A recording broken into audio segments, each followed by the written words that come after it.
What is up, everybody? Welcome to the Strength Solutions Podcast. We're on Apple and Spotify. You can rate and review us. Then, right now, we're on YouTube. You can smash that button right there that says subscribe.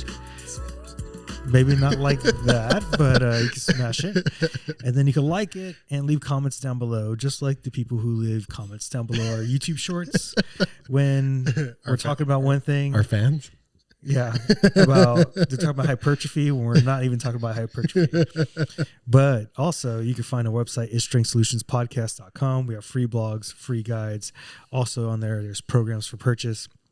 Then if you're looking for a place to email us future fitness questions, it's strengthsolutionspodcast@gmail.com.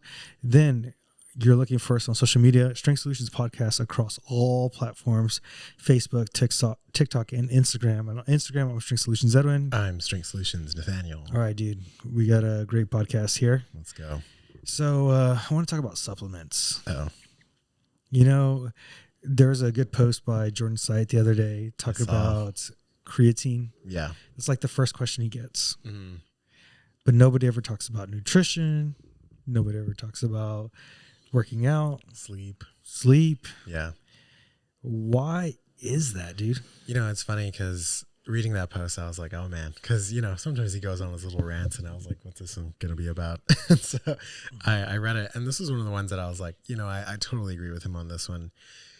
Too many times as personal trainers, we have people coming in, and their first questions are, should I be taking protein? Is there anything I should buy? Is there anything I should do? And I'm just like, no, maybe protein, but that's like a later conversation. Let's try and get your actual life a little more set up before we start adding in any of those extra things. It makes me sort of wonder, a lot of the times I think that people just don't even know that those are aspects of fitness, right? Mm-hmm. Sleeping well, stress, stuff like that. I don't think they even realize how much that affects their gains, why they don't have any progress, why they're always tired, why they can't lose weight, etc. Stuff like that, Or like their social life and being able to have a season where it's all about fitness and then your goal is to maintain and have a social life afterwards.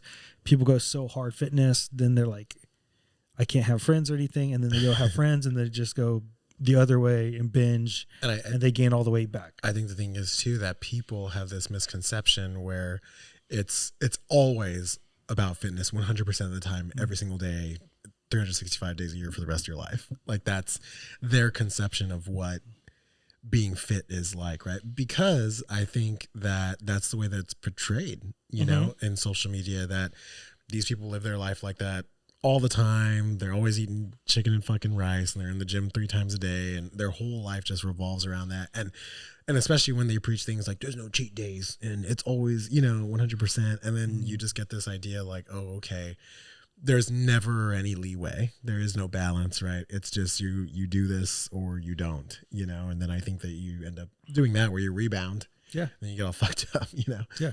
I mean, a perfect example of this is I was in a concert last night. Mm-hmm. Oh, who'd you go see? Aventura. I don't know who that is. Yeah, you wouldn't. It's all Spanish music. But, I knew I was going to lack my sleep. Yeah. I knew I was going to be in a calorie deficit, so I wasn't going to feel good. Yeah. So this morning, I was like, I just got to make it through the morning. Mm-hmm. And I know I'm just going to bounce back tomorrow. It's part of life. It's part of, because it's the reason we went to the concert, it's our anniversary today. Oh, shit. Congratulations. 9 years. Woo. 9 years? Damn. Yeah. That's a long time, dude. Yeah. Is that a long I'm sorry. Is that a long time? Is that how long y'all have been married, or is that how long y'all have been together? Married. Okay. Yeah. Wow. Hooking up before that. You know the story. Right. Little dirty dogs. You nasty. Wow. But I think people, too many times, they go so extreme. It's just fitness is part of life. I literally had a consultation this morning, and I could tell this person's done a lot of cardio. They have injuries, and a lot of things has happened to them. And I'm like, look, we're just going to take it one step at a time. Right. It's like compound interest. It's going to take time. And we want fitness to be a part of your life instead of all of life. And she seemed so relieved when I said that. Oh, that's awesome. I have a client like that right now that we talk a lot about life and parenting and things like that. And I can always tell that by the end of the session, she's like, okay, I feel better than when I did walking in, because she's maybe up here by the time she leaves, she's maybe here, a little bit down, and it's good. And like I think you said, fitness is an aspect of your life. It should be an aspect of everybody's life, right? In the same way that you have a lot of aspects of your life. I'm sure your children, your hobbies, your interests, all that stuff. It's just another thing that goes in there, but it should never ever be the main thing. Like your life shouldn't revolve around fitness, right? It's not that. It is a lifestyle, right? It's something that you choose and prioritize, but you do that with anything really, anything that you're interested in or have to have a responsibility over or whatever it is. But I don't know. I think it's definitely the way that it's portrayed on social media, the way that people talk about it, right? The way, this kind of brings me to a point. I don't know if we're going to talk about this later on, but I showed you a video the other day, and it was talking about how we don't even really have an idea of what a male body looks like that's not all roided up, right? It's the same kind of aspect here where all you see all day on social media is people who are fucking jacked, like beyond belief, and then like talking about our YouTube channel, people go and look and they're like, oh, these guys, they don't lift at all. Look at them, they've never watched us lift at all. Yeah. And it's like because their depiction, what they believe someone looks like who works out is someone who's on steroids. And all they do is care about fitness. They don't care about other aspects of life. They don't have that balance of life. They are those people who are essentially lying to you on social media about what you're supposed to look like or how you're supposed to live your life or whatever it is. And people just literally don't have any, like an inkling of an idea of what a healthy, balanced lifestyle looks like, because we think about it now. Who do we have that's portraying that? Yeah. On social media. So where I will say is there can be a healthy jack guy who does it, right? Right. But they identify so hard with it that it's balanced for them. But they're not going to force the ideas on others. So I was like listening to Layton Norton this morning talk about, could I make $100 million and work my butt off and do this stuff? But he's like, I'd rather have my powerlifting, try to set the record for the squat. Yeah. There's seasons in life. I don't care about the 100 million. I'd rather be a father. And so you got to find balance what's according to you. Yeah.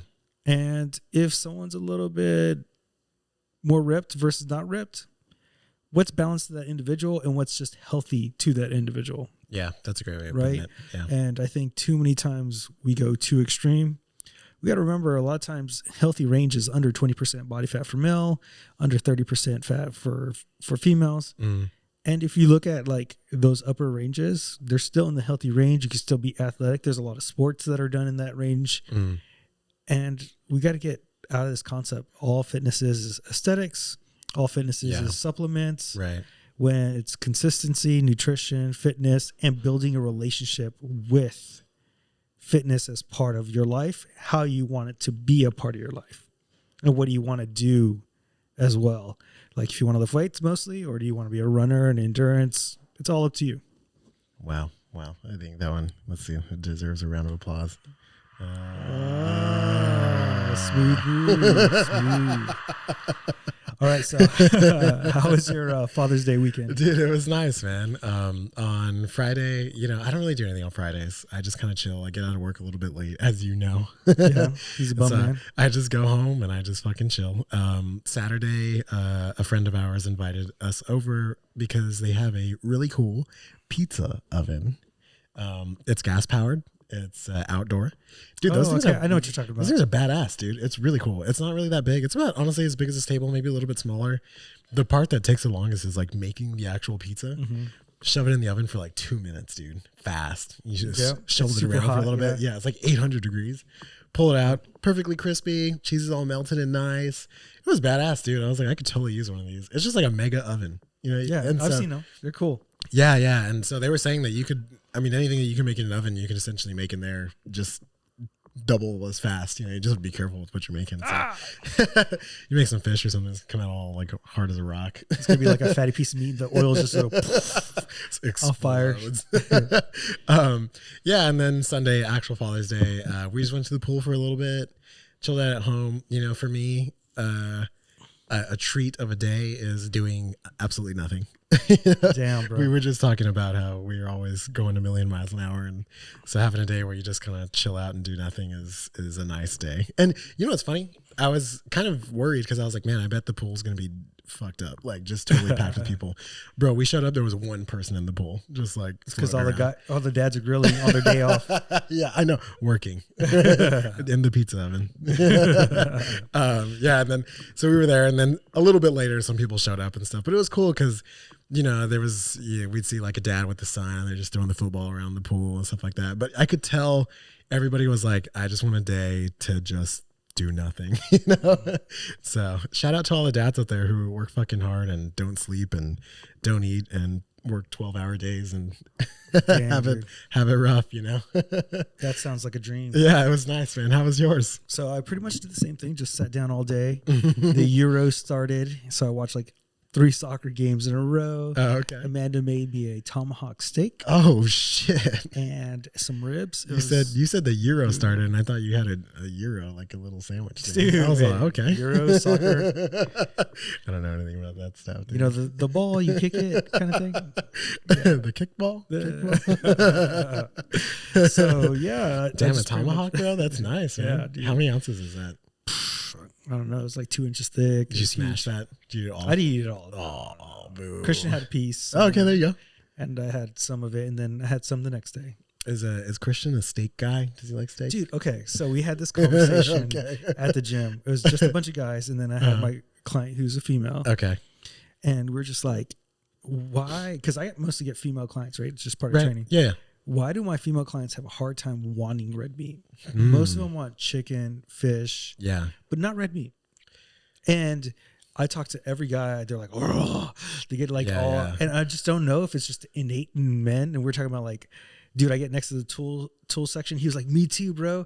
Get me like a good power washer or something. And you get excited. Yeah. And I don't know what it is animalistically in men that we tend to go towards those things. Maybe and so like we know this too. Like, I mean, Nathaniel's the exception. He doesn't like he doesn't like tools. Ew, steak. I want a hamburger. I'm vegan. I don't know, man. I mean, we all know that like eating red meat has been proven to like there's a lot of more creatine in it, right? Bioavailability vitamins and minerals. Availability of vitamins and minerals, right? I think there's even been some studies that people who eat more red meat have like higher testosterone levels, stuff like that. But also, I don't know if it's a little bit of social engineering, where a lot of like meat and stuff is always marketed towards guys. And, for the longest time, everybody was like, red meat will kill you and, blah, blah, blah. And then you get it from your parents who tell you don't eat that, and stuff like that. So I don't know. I think it's a little bit of both, but that's pretty funny. I kind of think too, though, evolutionary wise, when we hunted, once we killed it, we wanted something to eat. We probably ate it right away. Right. Yeah. Right. And we preserved the rest for the tribe and all that stuff. So maybe they got leaner cuts of meat or something like that when you're there and you just eat the fattier the red stuff that you like. Yeah. I don't know. Yeah. I'm sure there's a lot to it. For the longest time, I thought I didn't like steak when I was younger. I was like, steak fucking sucks. You got brainwashed. Yeah. I was like, it's super tough. It's not good. Shout out to my mom because she tried real hard, but I just don't think she's good at making steak. The first time I do think a lot of people make steak incorrectly. Yeah. So the first time I had a good steak was at this place in Austin. It was called like Josephine House or something like that. On Mondays, we ever somehow got a chance on a Monday, we should go. They have like a Monday night steak fright is what they call it, or steak freight or something like that. So it's like you get an appetizer, you get a steak, you get a dessert, I think, and you get bottomless white wine, bro. No way. Dude, I was fucked up. But that was, I was so scared. I remember all day I was hyping myself up. I was like, I gotta order that steak medium. I gotta order it medium, and I gotta just eat it and don't be a pussy. Dude, man, it changed my life, bro. I was like, oh, okay. I was just having some shit. You were having leather for dinner. Yeah. And so now steak is one of my favorite things ever, dude. It's super good. And I was just, for the longest time, I thought I hated it. Dude, we'll move on to Mexico because you like soccer. No, I was kidding. Yeah. So, dude, you know what's crazy? I was reading more into the presidency. Like, is it even a president they chose? Because there's like a bunch of assassinations, right? 80 attempts. And I was just like, what is going on? Is it like the history of Mexico, you mean? No, like just this last one. The female Are you president. serious? Yeah. What the fuck? I didn't send it to you? No. Oh, yeah, dude. There's a bunch of like assassination attempts and stuff. Like, I wonder if like these people hired the drug cartels to kill these people. Maybe she's just like a figurehead, or maybe she works for them or something like that.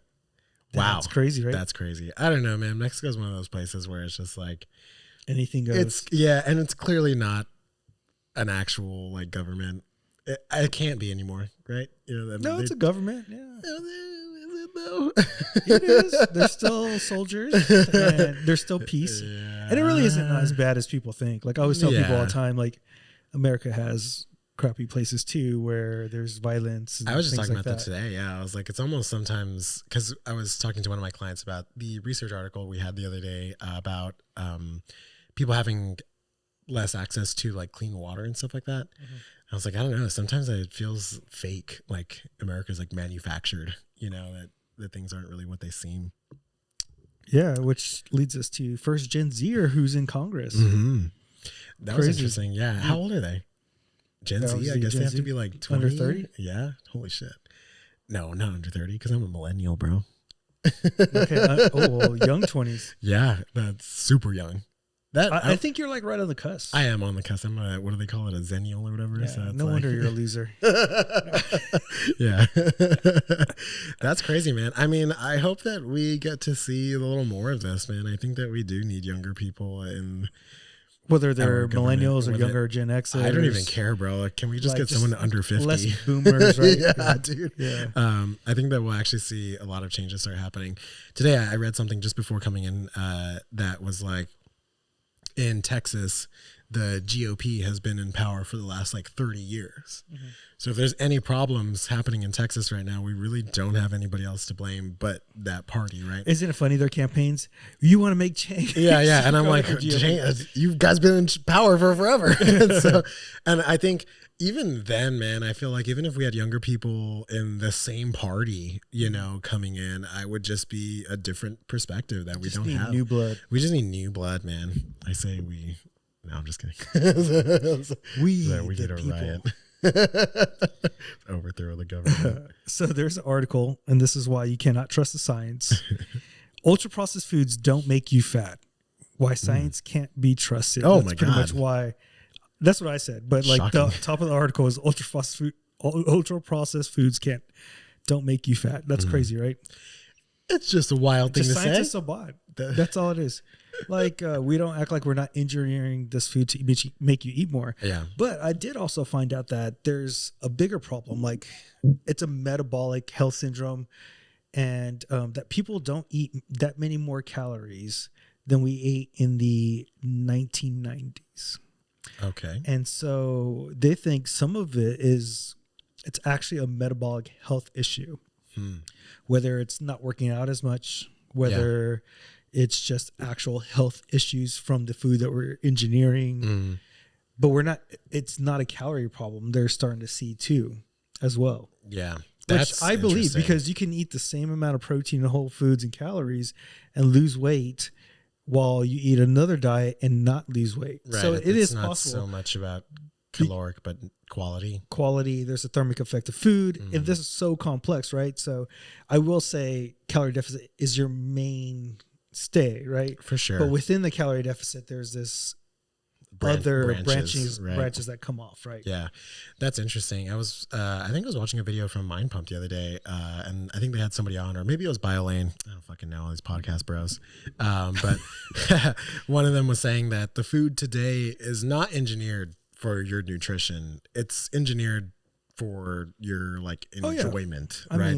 So you buy more of it. That's where they spend their R&D at. It's a product, right? That's it's at the end of the day, they are selling you a product. They're not trying to make you healthier. They're not trying to do anything. Have you ever gone like where you eaten like mostly whole foods, and then all of a sudden you're like, oh, let me just try a protein bar. And you're like, this thing is crappy. And then all of a sudden you're craving that protein bar. I remember, so a little tidbit, when my brother and I first had our experience with losing weight and stuff like that and going running at the track and things, for all of the summer. So for like 3 months, we like only ate at home. We would not go out and eat fast food because we had to track our stuff through that little book, and he doesn't remember it, but I swear to God we did it. And we didn't have the option really of going out because it didn't really have a large section in the back for like fast food places. Because it was also an old book, so a lot of the places that existed now didn't exist when that book was around. So we'd eat at home a lot. And I remember right before like summer was ending and we were gonna go back to sort of life as we knew it, I guess you could say. We were like, let's go to fucking Jack in the Box, dude, and let's finally get like something and just order whatever we want. And I remember like there was this little kiosk, and I remember looking at all the food and being like, fuck yeah, like a cheeseburger, let's get curly fries, like all this stuff. Bro, I remember sitting there with my brother and the food came out and we both sort of looked at it, and I remember thinking like, this doesn't look good. Like it doesn't, I'm not as excited as I thought I was going to be. It almost looks unappetizing, you know, but I was like, no way. It's fucking Jack in the Box. Like, we love this place. So I remember eating it with him, and we ate like half of it, and we were both like, what the fuck? Like, I can't eat any more of this food, where now I could fucking slam it easy. You know what I mean? Just, it was no problem. But I think the way that it made us feel, the processing of it, all of this stuff, like you said, it's, you eat it and you're just like, I don't want to eat this anymore. But similar thing, very easily, you know, 2 weeks go by of you eating that once every other day or whatever, and you're like already like, oh yeah, I'm back. I love this stuff. It's super good. Yeah, you know? dude, it's crazy. Yeah. So I told you last week that I stopped the semaglutide, yeah, stuff like that. So I listened to a podcast with this Dr. Tina. I want to say it's her last name's Moore. Okay. But I learned that a lot of the way we're prescribing it is actually the wrong way. And she's like, the dosage is very individualized, and doctors are giving this plain dosage. And remember, I was telling you at the beginning, I felt really good. Yeah. But as I was going, I was just like, oh, this is disgusting. So I still have some left over. I'm thinking about in July, starting the microdosing, just stay on a small dose and see if that makes a difference. So how was your whole experience on it? How many weeks did you do it? What do you feel like from the beginning to the end? 5 weeks. Week 1 and 2 were real good. Week 3, 4, and 5, as the dosage went up, I started feeling like nausea, wanting to throw up. Wow. That's where my libido dropped. My mind was more like even. I didn't have those highs and lows of exciting or negative, but I did hate like every day. And it just wasn't good. But I will say, like, it was cool at the beginning when the food noise was away, but I still kept my personality. It's kind of weird. I don't feel like many people have, or I've seen many people at least, talk about that sort of mental effect, like almost a leveling, like a numbing. But also, I'm not desperate to lose like hundreds of pounds, where those people will ignore the signals because they're so desperate to lose all that weight, right? I see. Yeah. And so I don't think that's why. And I'm more in tune to my body, right? Because I could tell you, like, oh, bro, like if I don't have red meat and y'all make fun of me, but I'm like, dude, I feel so much better. Yeah. Right? I remember this one time, Edwin senses are you and Camille were here, and you're like, oh, yeah, whatever. And I was like, no, I really do feel better. Dude, oh, fuck. We were talking about that the other day, a while back, and we had this really, really funny shirt idea to buy you. So I'm going to buy it. Yeah. I just got it back in my head. I don't want to tell you what it says. Oh, dude. You got to wear it whenever. You know what name I want to call you right now. I'm not going to say it. Yeah. I'll tell you in next year. Dude, yeah, you got to wear it on the podcast. It was a fucking funny idea. She came up with it, so I'll give her the credit. I'm not that funny. So, there's a placebo effect, right?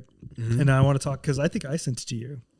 Okay. Or no, maybe no, you sent it to me, but I actually listened to the podcast. Oh, okay. And this guy talks about protein in the podcast. It's with Modern Wisdom. And then he talks about this study about steroids with athletes who are already strong, and they give them a placebo steroid. They tell them it's steroids. Yeah. And they gain muscle and they get stronger. Yeah. Wow. This is how much we don't understand the brain. The human brain. Yeah. The power it has over your body. I wonder if, like, okay, we've been told we've had low testosterone. Yeah. Right? Yeah. I know we have the numbers to back it up, but I wonder how much is it that we're telling young kids, y'all have low testosterone today compared to before, and all these kids just start lowering their testosterone just from a mind effect. Wow, that's really interesting. I wonder if this is just like an idea. Like, let's say they did a study with people who have naturally high testosterone. They lift at the gym, they're relatively strong, things like that. I wonder if we did sort of an opposite study where you take blood work from them, they look at the results, take them back, and then tell them, actually, your testosterone was below normal, you know, it's not as high as you thought it was, whatever. I wonder if you would see them suddenly like not able to lift as much weight or lose muscle mass or get depressed or dude, that is lose a good libido. study. You know, I don't know. Yeah, that's a good one. Whoa, I like that. I gotta pitch that. We gotta get that funding, man. Yeah, Big Dairy, hit us up. Yeah, no, big red meat. We need big red meat. Yeah. Big steak.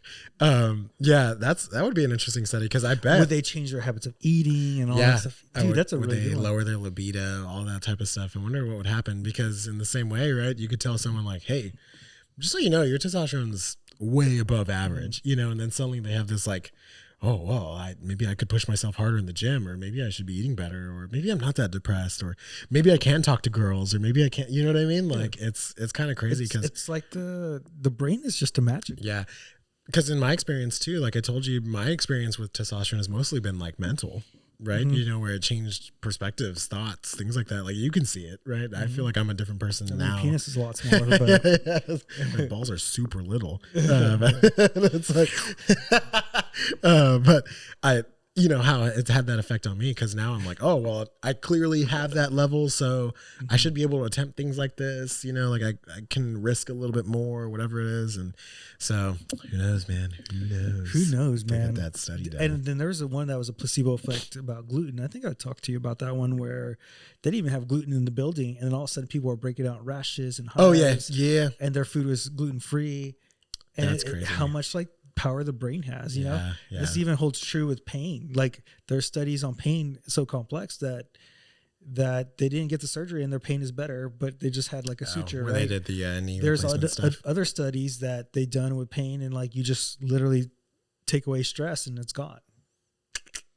It's very complex. Yeah, it's super complex. So before going into studies, I want to talk about this Reddit group. It's called Human Beings Being Bros. And there was like a video of like a construction I think I sent to you. The guy's just playing outside the fence where there's kids. Yeah, he's like doing wheelies and they're yelling and they're like having fun. We forget how like simple life is, and like kids like remind us.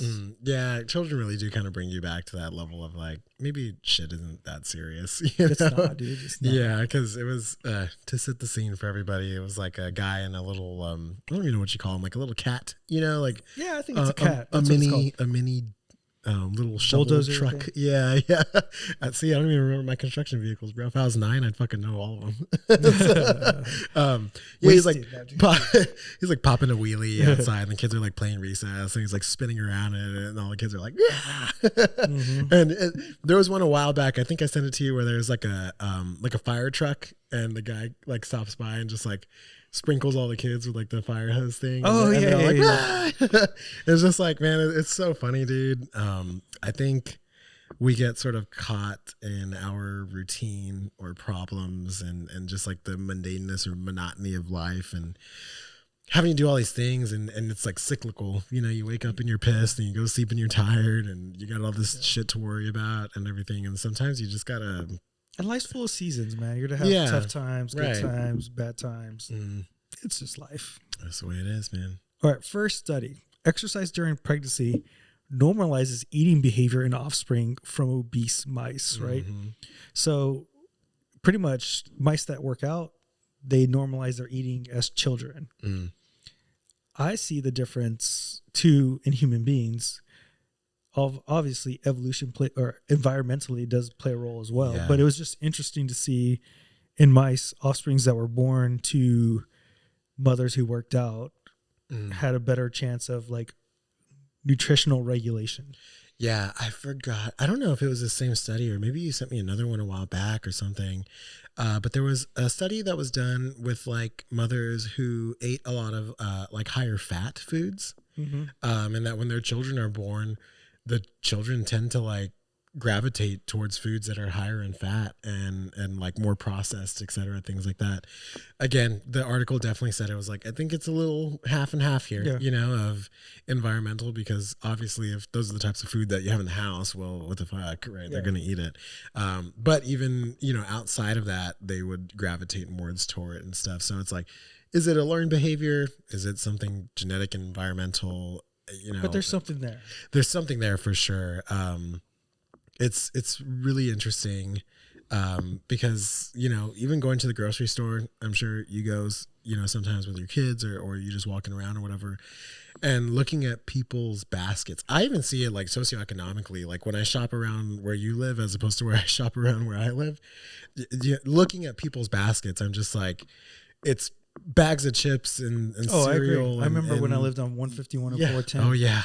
And like, just highly processed foods, and you see the family walking together, and you're like, okay, well, they all look, you know, I hate to be judgmental, but they don't look very healthy, you know, and it's clear because, well, their food shows that they don't really prioritize health, right? They're not looking at.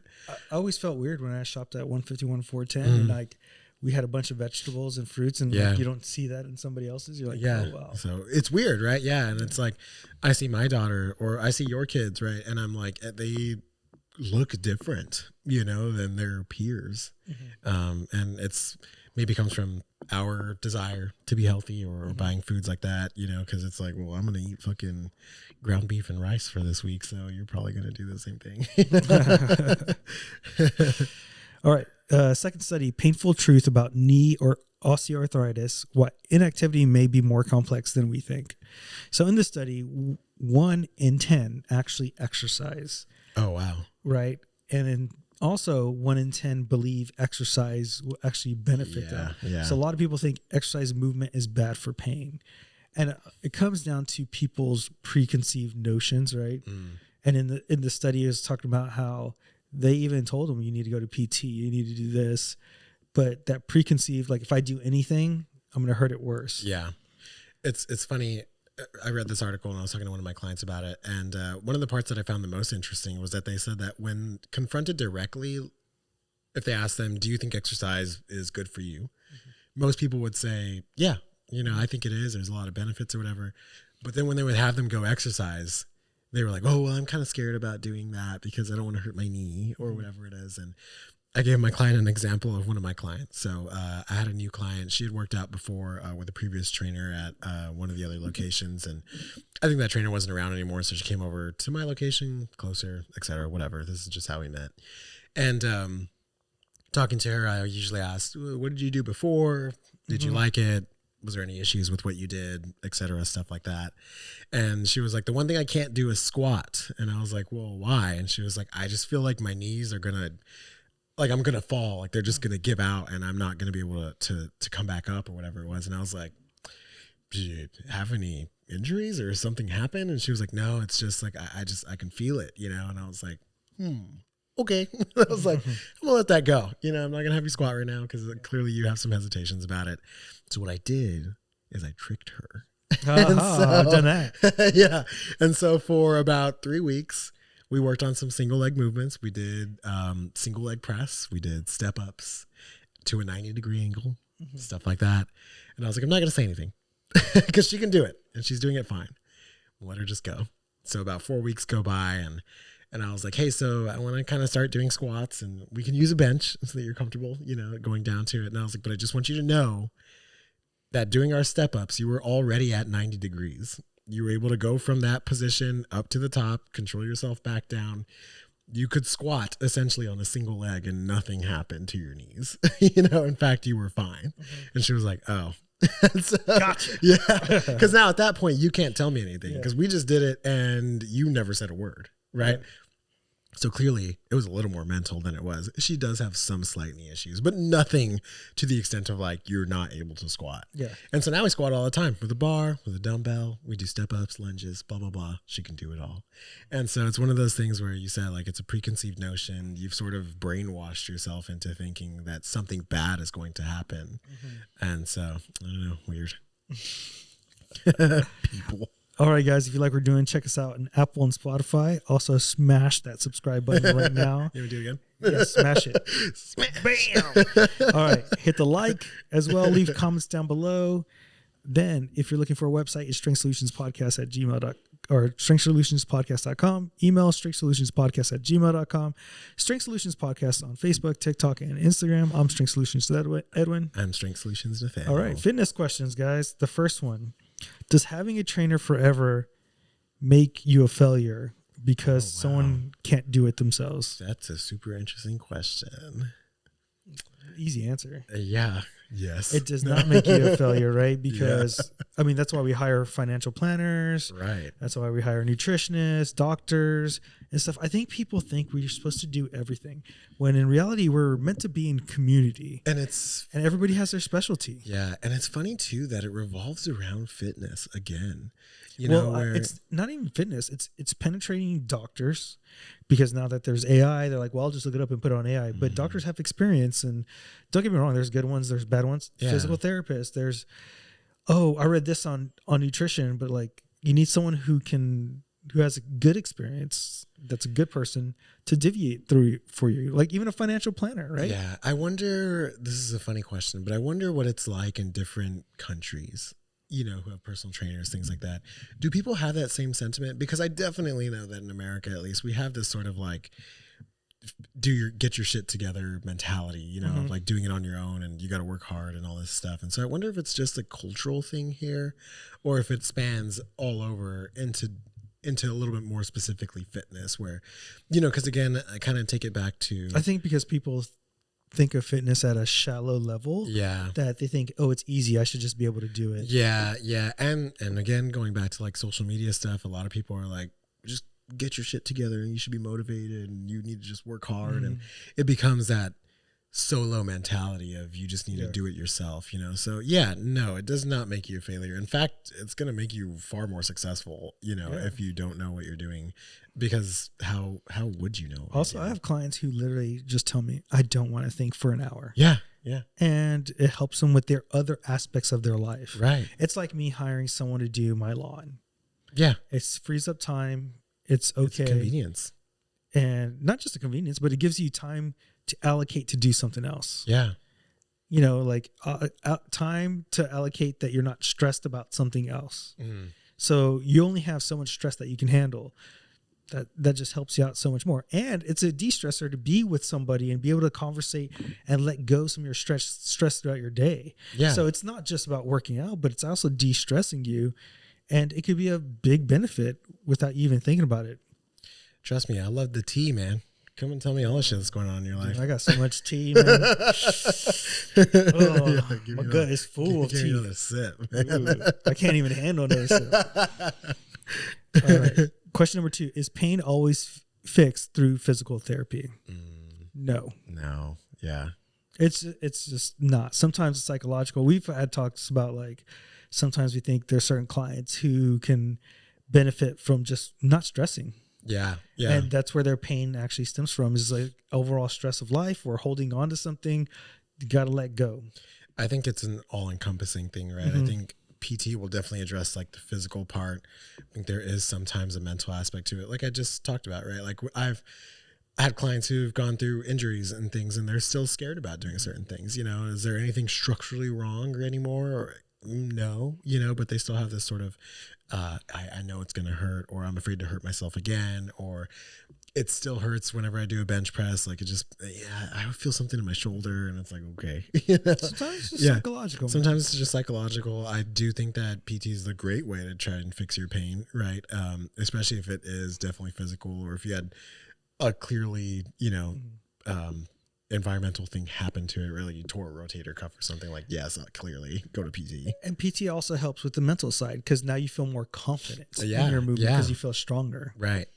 Again, it becomes this all-encompassing thing of mind over muscle. You know. Question number 3: does doing Ozempic really mean I cheated when it comes to weight loss? Of course. No, just kidding. Dude, everything you do out there is a tool. I think people like this or that. There's a lot of nuance and gray and stuff. And this is why I can't stand social media. Yeah. And I think that we also have to stop considering things cheating. Like even testosterone is not cheating. You know what I mean? It's not anything. I think it's the way that you put it. You know what I mean? Like, okay. And the way you use it or abuse it. Right. So if I'm using testosterone and I'm super jacked and I go around and tell everybody, no, I'm natural, I've never taken testosterone. Okay, yes, right. There's an issue there. But if I'm going around saying like, nope, I take tea, I'm super jacked, I can lift a lot of weight, it's because I take tea, I wanted to be able to do this, this is my life and body, then no, it's not cheating, right? And I think that we need to stop, again, comparing ourselves and being like, no, natural's better because I did it by myself and I don't need that shit and I'm better than you. I think everybody's just always trying to like be better than each other, you know? I'll have a fucking gun and try to beat me with your karate. Right, yeah, and it's like, oh, well, gun's better, or they're gonna be like, well, it's because you're not doing it right. You're not a man because you don't fight like a karate. Yeah, and it's like, all right, bro, like, yeah, shut the fuck I'll kill up. your ass in the gun. Yeah, and let's see who's fair, you know. But I think there really is like this like one-upping sort of culture of like, Bro, this is better and you're nutrition wrong. is the craziest. Yeah, nutrition is the craziest, right? Oh my god, that's shit's a battlefield. Like that's why I don't even want to get into that crap because damn, those 3 comments. Okay, we got on our cable lateral raises, right? I just think like we didn't talk about hypertrophy. The first thing, the first one was like hypertrophy. What they say, they were like cables are statistically better. Cables statistically better, and I'm thinking like for who? For what? Yeah. Like what's the goal? Also, and then we like address that in there. Is just what this is insane to me. Obviously, I didn't listen to the video. And the last guy's like, well, you could talk about it like them, but you just got to get it done. I was like, well, if you listen to our podcast, we talk about consistency and stuff. And 2, that means you don't realize like how strong my shoulders are. Yeah. And you're basing it off of the look, what we just talked about today. Right. It's so weird, man. I just don't really understand why people, I don't know. Everybody's got to be right.